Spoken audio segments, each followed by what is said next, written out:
voice in the dark.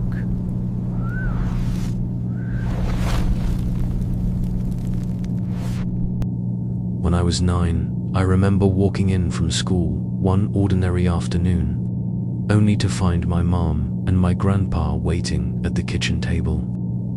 The moment I saw their faces, I knew something was wrong. They weren't just waiting for me. They were bracing themselves to tell me something awful. That was the day I learned my dad was missing. He and my Uncle Lee had headed out for a weekend hunting trip. They'd only gone about half a mile into the woods east of Ketta when my dad suddenly realized he'd forgotten his grunter back in the trucker little call that sounds like a buck. He told Uncle Lee to stay put and wait. Then he walked back toward the truck and never returned.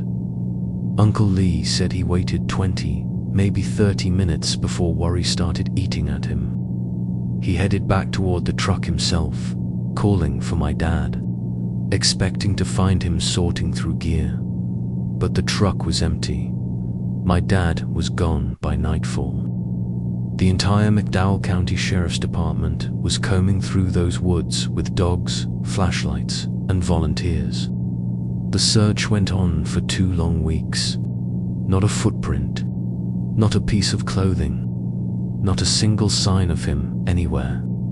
Eventually the sheriff called the search off, but my mum never truly stopped. His name stayed on the missing persons list for years. The whole family pitched in money for a private investigator, a hard, seasoned ex-cop from Charleston. But even he could only confirm what the sheriff already suspected. The most logical explanation was that Dad had wandered deeper east, maybe all the way to the abandoned mine pits around a town called Cucumber, and fallen into an old shaft. But even that theory didn't quite make sense. During the original search, every accessible mine tunnel had already been mapped by professionals. Dog handlers checked the unstable ones from the outside. No trace of him, nothing still. The sheriff couldn't rule out the mines completely, and the PI found something the sheriff never mentioned, something Mum learned later: graffiti, strange, crude symbols and messy words sprayed halfway through one of the mine tunnels. The investigator didn't recognize any of it, but he guessed local teenagers had been hanging out there. He tried hard to track down the kids who tagged that place, thinking someone might know something. No one ever came forward. Uncle Lee was devastated. Everyone told him it wasn't his fault, that he'd done everything right, yet he was never the same. For years, the whole story was pieced together in fragments, and by the time Mum finally had Dad declared legally dead, we'd spent years balancing heartbreak against a thin thread of hope. My sister and I grew up asking when Dad was coming home. It nearly broke my mother. Eventually, the pain softened. The missing person posters came down. Life moved forward, even if the shadow of Dad's disappearance never truly left us. By the time I was 22, my sister had moved to Morgantown for college, and I was working full-time at a small repair shop in Welch. I hadn't spoken to Uncle Lee in 4 or 5 years. He kept his distance, sending birthday messages, sometimes calling Mum on the anniversary of Dad's disappearance. But that was it. Then one day, Mum told me he'd asked to see me. I drove out near Filbert that weekend, half worried I'd find a broken man. But the moment he opened the door, I saw clear eyes, steady hands, and genuine warmth. What followed felt like a small family reunion: cold cuts, a beer, and long overdue conversation. Eventually, the topic we'd been avoiding finally surfaced. My dad.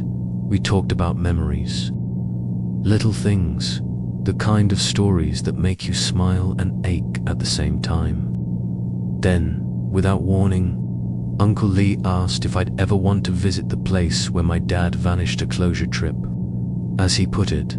At first, the idea twisted my stomach. To me, the woods around Ketta were haunted not by ghosts, but by the silence Dad left behind. But over the next year, slowly, something in me shifted. Maybe it really would help.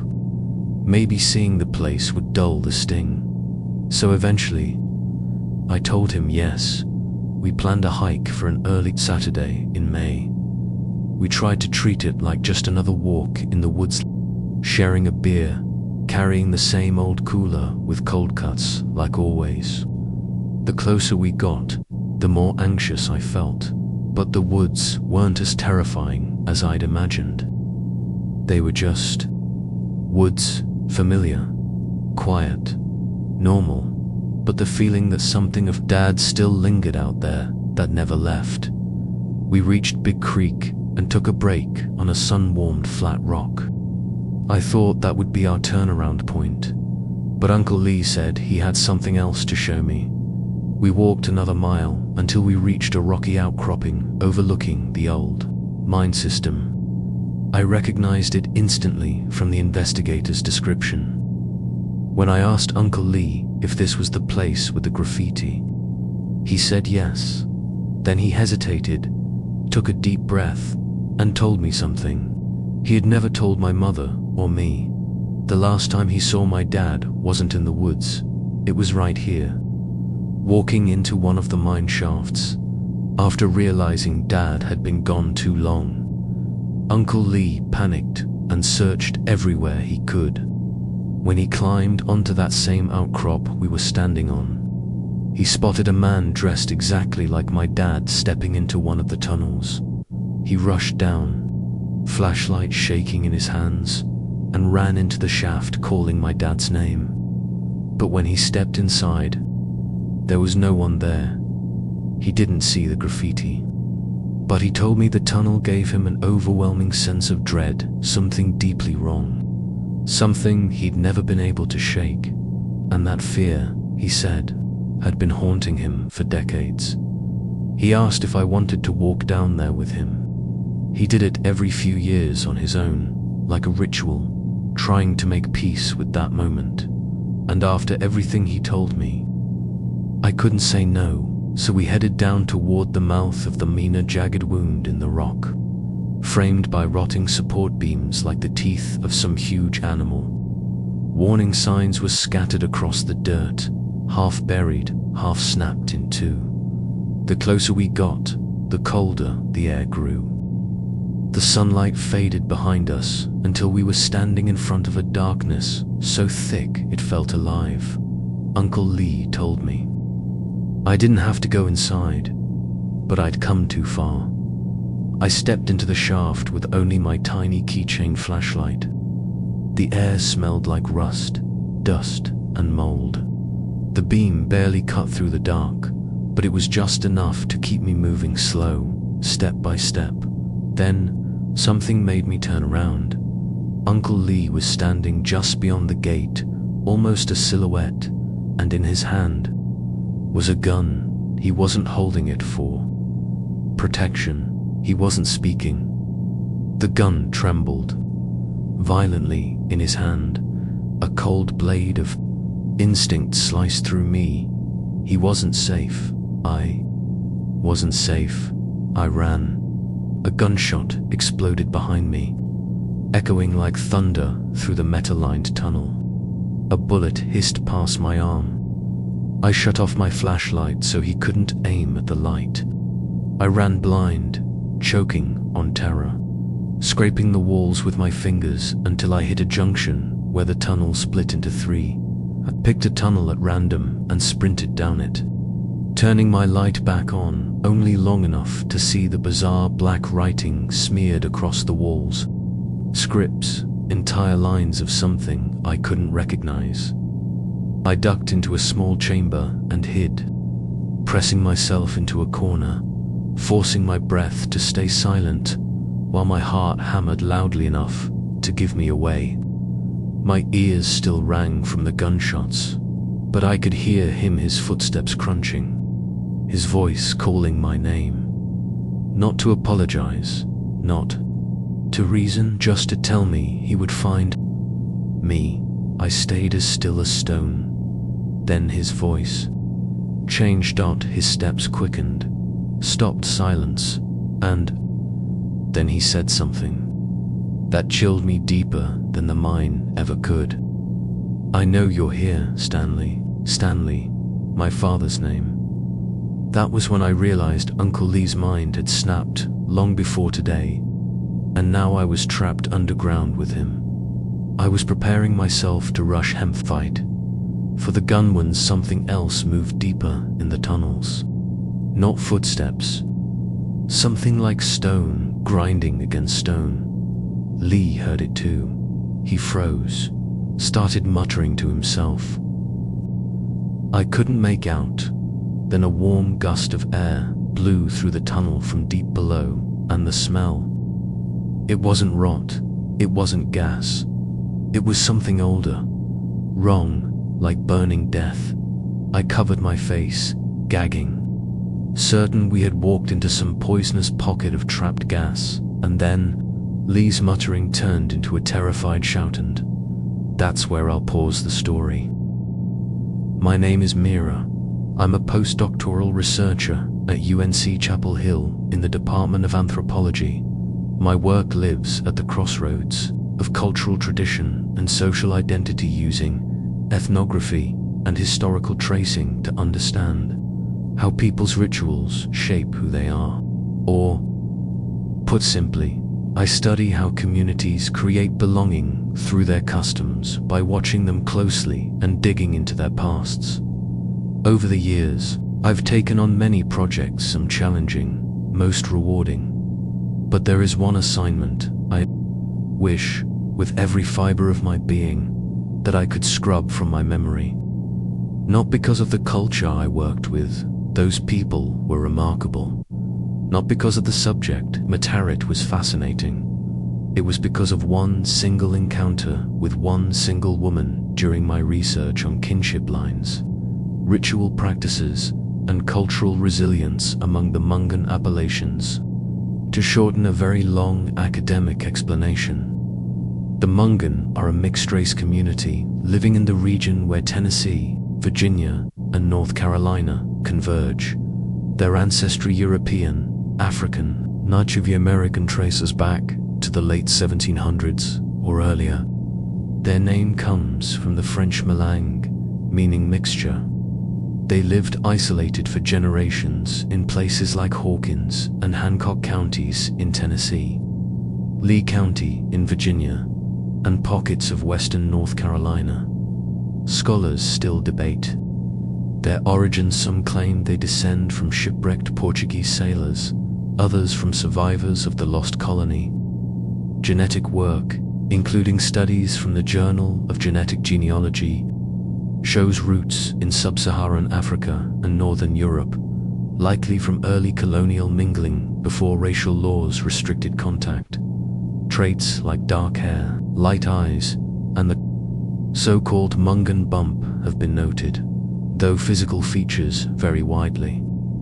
Today, many descendants blend easily into the wider population, though groups like the Mungan Heritage Association still honor the complexity of their identity. When my proposal to study them was accepted, I felt lucky. Projects like this don't come without a passport and a phrasebook very often. I was thrilled, but if I had known what was waiting for me out there, I would have burned that proposal myself, and here's why. I was driving along a twisting Appalachian road, my old sedan rattling like it was ready to give up. My research trail had led me to a village called Hollow Ridge, a place that, depending on the source, barely existed on paper. Some accounts even claimed that the people there aged differently. Slower, the waitress at the diner put it more simply. Mountain air's good up there. Folks live a mighty long time. I'd run into too many dead ends already, so this rumor seemed worth chasing. After hours of driving, Hollow Ridge finally emerged, slanted clapboard homes tucked into the hillside, thin smoke drifting from chimneys. A few residents watched me from their porches as I pulled up near a small general store. Inside, the thin, grey-haired man gave me a hard look when I explained I was tracing family lines. Even after telling him I was a genealogist, he watched me like he didn't buy a word. Finally, he gestured up the ridge. "Folks up there don't take two outsiders. Best mind yourself." I thanked him, bought a Coke and gum, and started up the steep path into denser woods. Soon I reached an older cluster of homes, time-worn and quiet. A woman sat on her porch shelling peas. Her stare was dark, unreadable.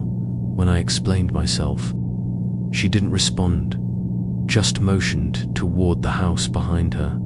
"Mama's inside. She, the one you want to talk to." Before I could knock, the door creaked open. Two tall, weathered men, white-haired and serious, stood in the frame. They didn't question me, didn't welcome me, just stared until I explained my purpose.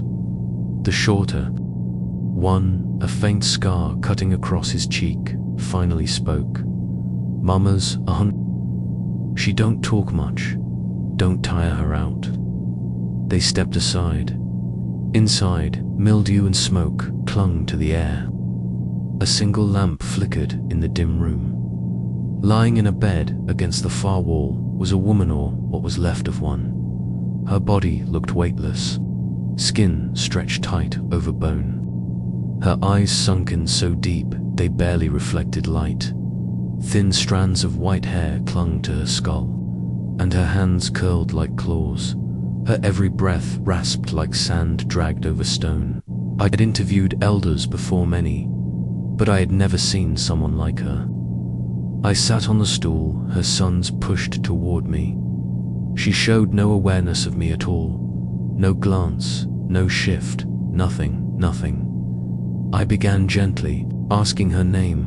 Silence. One son whispered behind me, "Ona." I asked about her family, her childhood. Still nothing. Her gaze remained empty and fixed. "She's weak," one son muttered. "Don't push her." I nodded, but something inside me needed answers. This woman, this impossibly ancient, skeletal woman, compelled me, so I leaned in softly. "Ma'am, how long have you lived? And how have you managed to live so long? What's your secret?" For the first time, something struck her. Her eyes widened, her lips trembled open. She turned toward me, and in a voice so faint it was barely air, she whispered, "It eats the years." The effort nearly killed her. Her eyes rolled back, her body spasmed, her breath scraped raw as she gasped for air. Her sons rushed forward, one shouting for me to get out. I grabbed my bag and stumbled outside as the door slammed shut behind me. Walking down the ridge, her words clawed at my mind. "It eats the years." What did she mean? What could she mean? I wanted to go back to demand answers, but I knew lingering in a place like that was foolish. The woman on the porch was gone, her bowl abandoned. When I reached my car, I scribbled every detail I could remember. The village felt different now, still heavy, watching. Driving away, I checked my rearview mirror far more than necessary. That night, I hardly slept. Every time I closed my eyes, I saw Ona's twisted face, heard that impossible whisper. When sleep finally took me, I dreamed of myself, centuries old, fragile in her bed, whispering the same chilling phrase to a horrified young researcher. The next morning, desperate for clarity, I called a folklorist friend. I told him everything, Hallow Ridge, Ona, the strange words. He went quiet. Then he said he had heard rumors, whispers, about a place that matched the description, though never confirmed. Stories of villagers making pacts with the land. He told me my findings could be groundbreaking, that he couldn't wait to read my paper, but his excitement didn't. settle my nerves. It made them worse. For days I couldn't stop thinking about it. Eventually, unable to ignore the pull, I went back.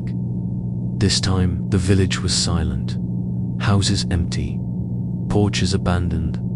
Owner's home was unlocked inside.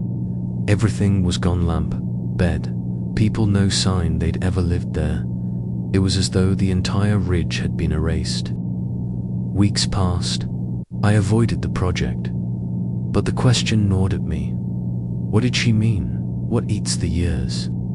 I combed through books, folklore, every archive I could access. Nothing until one night, deep in the university's digital archives, I found something: a scanned journal from the 1700s.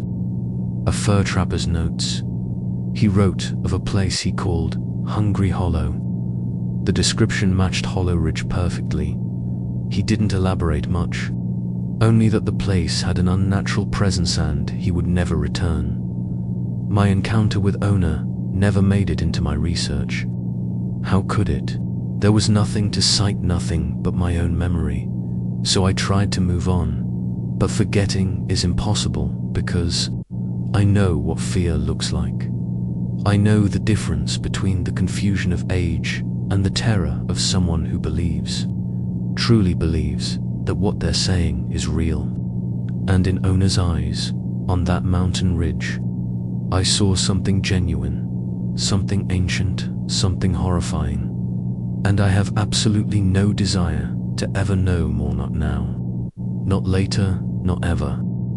In the forgotten hollows of 19th century rural Tennessee, a chain of terrifying events unfolded that would carve themselves into America's darkest folklore. It was a presence, not imagined, not whispered, but felt, a force so venomous, so persistent, that it shattered a family, stole a life, and left behind a fear that still clings to the air of Robertson County. This was no fireside fable, and it certainly wasn't some drifting apparition. She had a name, the Bell Witch, a woman who had once lived, but whose legacy of hatred would become something monstrous. The Bell family, John Bell Sr., his wife Lucy, and their 9 children had carved out a comfortable frontier life after settling in 1804. For years, the rhythm of farming, wagon wheels, and children's laughter defined their world.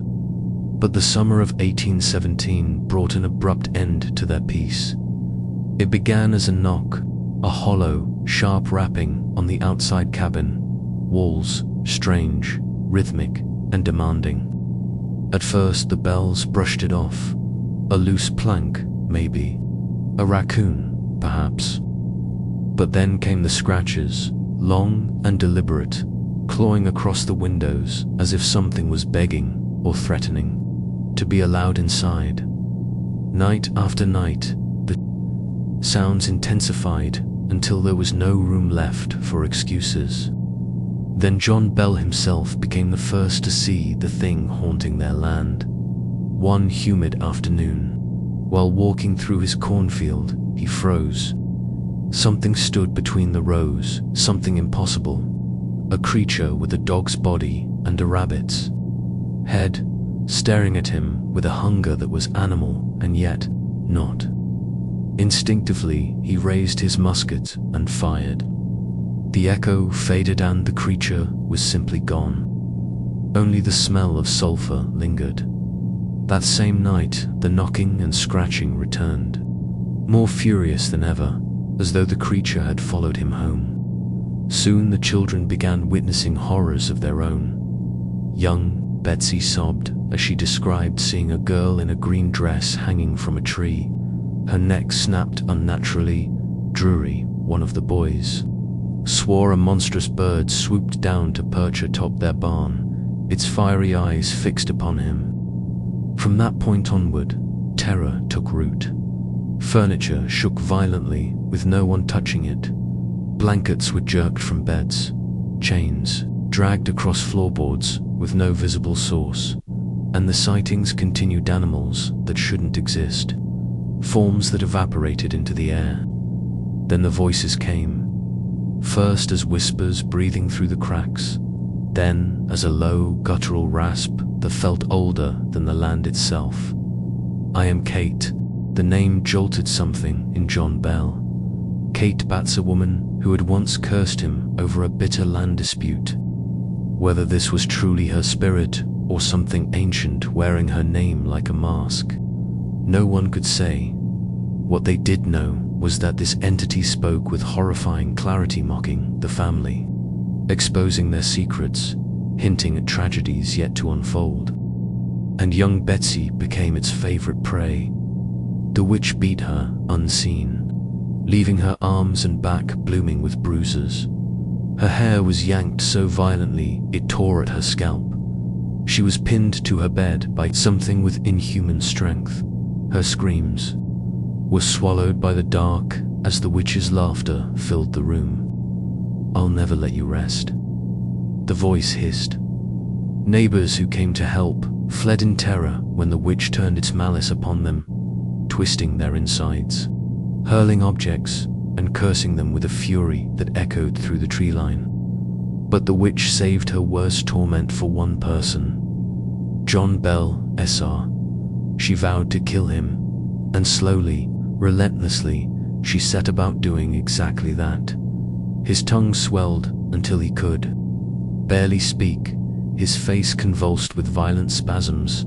He suffered seizures, paralysis, and a misery no doctor could explain. The witch taunted him every day.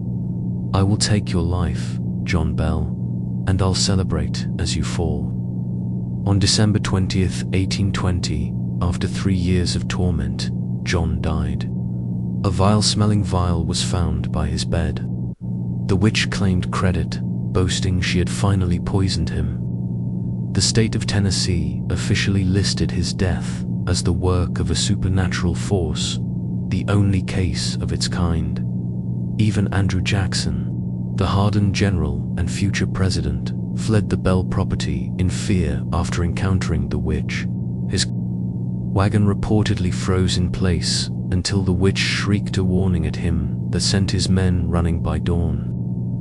After John's death, the witch tormented the family briefly, then declared she would return in 7 years. In 1828, she did shaking beds, whispering threats, then vanishing once more. She promised another return in 1935. No widespread haunting followed, but strange lights, disembodied screams, and whispers in the woods have been reported ever since, especially near the Bell Witch Cave. The remaining scar of the nightmare. The cave feels alive, its walls slick and sweating, the air foul and heavy.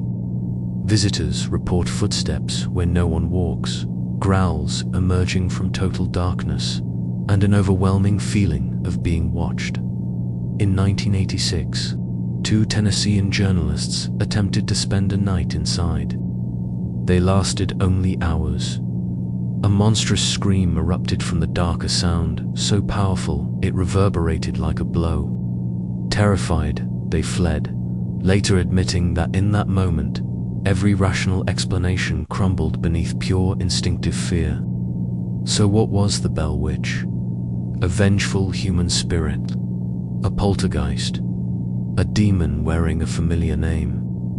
Science points to poisoning, hysteria, shared panic, but none of those theories explain the hundreds of people, from neighbors to clergy to a future president, who witnessed the events firsthand. No hoax lasts decades. No trick leaves a community haunted for generations. Today, the Bell Farm is long gone, but the cave remains a magnet for thrill seekers and investigators. Locals still speak her name in hushed voices. Shadows move where no shadows should. The woods fall silent without reason, and sometimes, on windless nights, a faint knock or whisper drifts through the dark. A reminder that the tale of the Bell Witch has never ended. It's only waiting and listening.